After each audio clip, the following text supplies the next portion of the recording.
దేవాలయాలు అంటే ఏమిటి? కేవలం ప్రార్థించే స్థలాలా? లేదంటే దేవుళ్ళు నివసించే ప్రదేశాలా? ఒకవేళ మనం ఇప్పటిదాకా చూస్తున్నదంతా ఒక పెద్ద అపార్థమైతే, ఒకవేళ ప్రాచీన దేవాలయాలు కేవలం భక్తి కోసం కాకుండా మన చైతన్యాన్ని ఉన్నత స్థాయికి తీసుకెళ్లడానికి నిర్మించిన శక్తివంతమైన పరికరాలైతే, రండి ఈ అద్భుతమైన ప్రాచీన సాంకేతికత వెనకున్న రహస్యాన్ని ఇప్పుడు ఛేదిద్దాం. ఈ ఒక్క వాక్యం చాలు దేవాలయాల గురించి మనకున్న అభిప్రాయాన్ని పూర్తిగా మార్చేస్తుంది. ఇది మతం గురించి కాదు, సంప్రదాయం గురించి అంతకన్నా కాదు. ఇదంతా హ్యూమన్ బయాలజీ, ప్యూర్ ఫిజిక్స్. అసలు పాయింట్ ఏంటంటే, ఇవి దేవుళ్లతో మాట్లాడే కేంద్రాలు కావు, మనల్ని మనం సరిచేసుకునే, క్యాలిబ్రేట్ చేసుకునే ప్రయోగశాలలు. మనం ఆధునిక దృష్టితో చూస్తున్నాం, కాని వీటిని కట్టినవాళ్ల ఉద్దేశం పూర్తిగా వేరు. అసలు మనం ఎక్కడ పొరబడ్డాం? ఈ అపార్థం ఎక్కడ మొదలైందో ఓసారి చూద్దామా? ఇక్కడే ఉంది అసలు తేడా. మనం ప్రార్థించడానికి వెళ్తాం, కాని మన పూర్వీకులు తమను తాము సమలేఖనం చేసుకోవడానికి, అంటే అలైన్ చేసుకోవడానికి వెళ్లేవారు. మనం ఆరాధిస్తాం, వాళ్ళు రూపాంతరం చెందేవారు. మనం దేవుడితో మాట్లాడదామని చూస్తాం, కాని వాళ్ళు తమ లోపలి సిస్టమ్ను క్యాలిబ్రేట్ చేసుకునేవాళ్లు. అంటే అసలు ఉద్దేశం బయట శక్తిని వేడుకోవడం కాదు, మన లోపలి శక్తిని సర్దుబాటు చేసుకోవడం. సరే, ఈ టెక్నాలజీ ఎలా పనిచేస్తుందో అర్థం చేసుకోవాలంటే మనం దాని మొదటి లేయర్ను చూడాలి. మన ఇంద్రియాలను నేరుగా ప్రభావితం చేసేది అదే ధ్వని మరియు కదలిక. అదే కంపనశాస్త్రం. ఒక గుడిలో కడుగుపెట్టగానే మనమేం చేస్తాం? వెంటనే అక్కడున్న గంటను కొడతాం. ఆ శబ్దంతోనే అంతా మొదలవుతుంది. కాని ఆ గంట కేవలం దేవుడిని నిద్రలేపడానికో, మన రాకను చెప్పడానికో కాదు. దాని వెనక ఓ పెద్ద సైన్స్ దాగి ఉంది. చాలా దేవాలయాల్లోని గంటలు ఒక నిర్దిష్ట ఫ్రీక్వెన్సీలో మోగేలా డిజైన్ చేస్తారు. ఆ నంబర్ 432 హెర్ట్జ్. ఇదేదో యాదృచ్ఛికంగా వచ్చిన నంబర్ కాదు, ప్రకృతిలో వినిపించే అత్యంత సామరస్యమైన ఫ్రీక్వెన్సీ ఇది. ఇంకొన్ని చోట్లయితే 528 హెర్ట్జ్. దీన్నే లవ్ ఫ్రీక్వెన్సీ అని, మిరకిల్ ఫ్రీక్వెన్సీ అని కూడా అంటారు. డిఎన్ఏ రిపేర్లో ఇది హెల్ప్ చేస్తుందని నమ్ముతారు. అంటే ఇక్కడ పాయింట్ ఏంటంటే, ఈ ఫ్రీక్వెన్సీలను చాలా ఉద్దేశపూర్వకంగా ఎంచుకున్నారు. మరి ఈ ఫ్రీక్వెన్సీలు మన శరీరంపై ఏం చేస్తాయి? ముందుగా మన నాడీ వ్యవస్థను శాంతపరుస్తాయి. మన మెదడులోని ఎడమ కుడి భాగాలను సింక్ చేస్తాయి, ఒకే లైన్లోకి తెస్తాయి. పీనియల్ గ్లాండ్ను యాక్టివేట్ చేసి మన ఎమోషన్స్ను స్థిరపరుస్తాయి.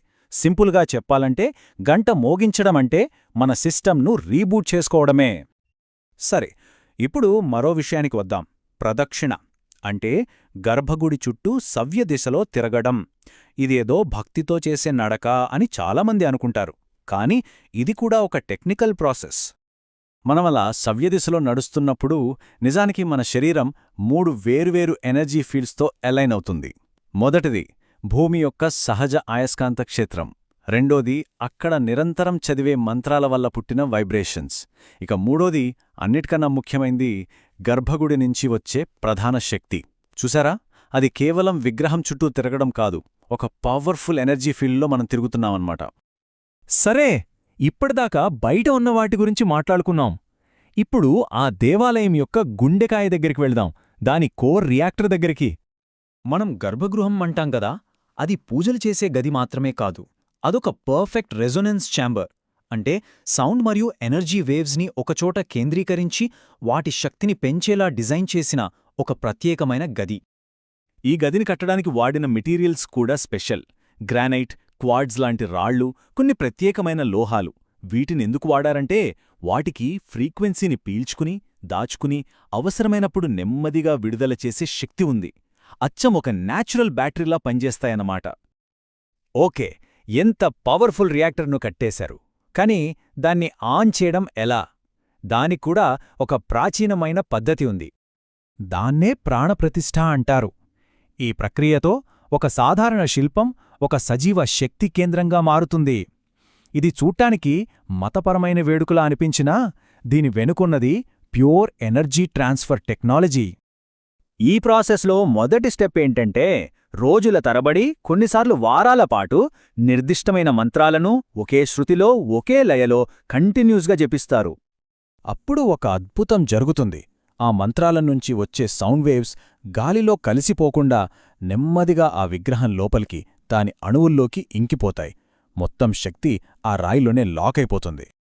చివరికేమవుతుందంటే ఆ రాయి ఇక మామూలు రాయి కాదు, అదొక ఫ్రీక్వెన్సీ బ్యాటరీగా మారిపోతుంది. ఒక నిర్దిష్టమైన శక్తిని, ఒక నిర్దిష్టమైన చైతన్యాన్ని నిరంతరం ప్రసారం చేసే ఒక డివైస్గా తయారవుతుంది. సరే, ఈ టెంపుల్ టెక్నాలజీ ఉంది, దాన్ని యాక్టివేట్ చేశారు. కాని దానివల్ల మన శరీరానికి ఏం సంబంధం? ఈ భాగంలో దేవాలయానికి మన బయాలజీకి మధ్య ఉన్న డైరెక్ట్ లింక్ ఏంటో చూద్దాం. గుడిలోకి వెళ్ళగానే అంత ప్రశాంతంగా ఎందుకు అనిపిస్తుంది? అదో మిరాకిల్ కాదు, దాని వెనుక సైన్స్ ఉంది. ఉదాహరణకి, లోపల ఆక్సిజన్ లెవెల్స్ బయటకన్నా ఎక్కువగా ఉంటాయి. అయాన్ల బ్యాలెన్స్ మన శరీరానికి పర్ఫెక్ట్గా సెట్ అవుతుంది. అక్కడి నిర్మాణం వల్ల వచ్చే ప్రతిధ్వని మన బ్రెయిన్ను ఆల్ఫా, థీటా వేవ్స్లోకి తీసుకెళ్తుంది, అంటే ఒక రకమైన ధ్యానస్థితిలోకి. ఇక కర్పూరం, ధూపం వాసనలు మన శ్వాసలయను మార్చేస్తాయి. ఇవన్నీ కలిపి మన సిస్టమ్ను రీసెట్ చేస్తాయి. ఇప్పుడు చివరి విషయానికి వద్దాం, ప్రసాదం. మనం దీన్ని దేవుడి ఆశీర్వాదం అనుకుంటాం, కానీ టెక్నికల్గా చెప్పాలంటే అది బ్లెస్డ్ ఫుడ్ కాదు, ప్రోగ్రామ్డ్ ఫుడ్. అదెలాగంటే, గర్భగృహంలో ఉన్న ఆ పవర్ఫుల్ ఫ్రీక్వెన్సీ ఫీల్డ్లో పెట్టినప్పుడు ఆ ఆహారం యొక్క మాలిక్యులర్ స్ట్రక్చర్ ఆ ఫ్రీక్వెన్సీని తనలోకి తీసుకుంటుంది. దీన్నే మాలిక్యులర్ ఇంప్రింటింగ్ అనొచ్చు. మనం ఆ ప్రసాదాన్ని తిన్నప్పుడు కేవలం ఆహారాన్ని తినడం లేదు, ఆ దేవాలయం యొక్క ఎనర్జీ ఫీల్డ్ను, దాని ఫ్రీక్వెన్సీని నేరుగా మన సిస్టంలోకి డౌన్లోడ్ చేసుకుంటున్నాం. సో ఇదంతా కలిపి చూస్తే ఏమర్థమవుతోంది? దేవాలయాలు కేవలం పూజలు చేసే చోట్లు కాదు, అవి మానవ వ్యవస్థను ఉన్నతీకరించడానికి, అప్గ్రేడ్ చేయడానికి తయారుచేసిన హైలీ అడ్వాన్స్డ్ టెక్నాలజికల్ డివైజెస్. చివరిగా ఒక్కసారి ఆలోచించండి. అసలైన విషాదం ప్రజలు దేవుణ్ణి నమ్మడం మానేయడం కాదు, ఈ డివైజెస్ వెనకున్న సైన్స్ను అర్థం చేసుకోవడం మానేయడమే అసలైన విషాదం. భక్తి పేరుతో, నమ్మకాల కింద మనం ఎంత అద్భుతమైన టెక్నాలజీని మరుగున పడేశామో కదా. ఇలా మనం మర్చిపోయిన టెక్నాలజీలు ఇంకెన్ని ఉన్నాయో.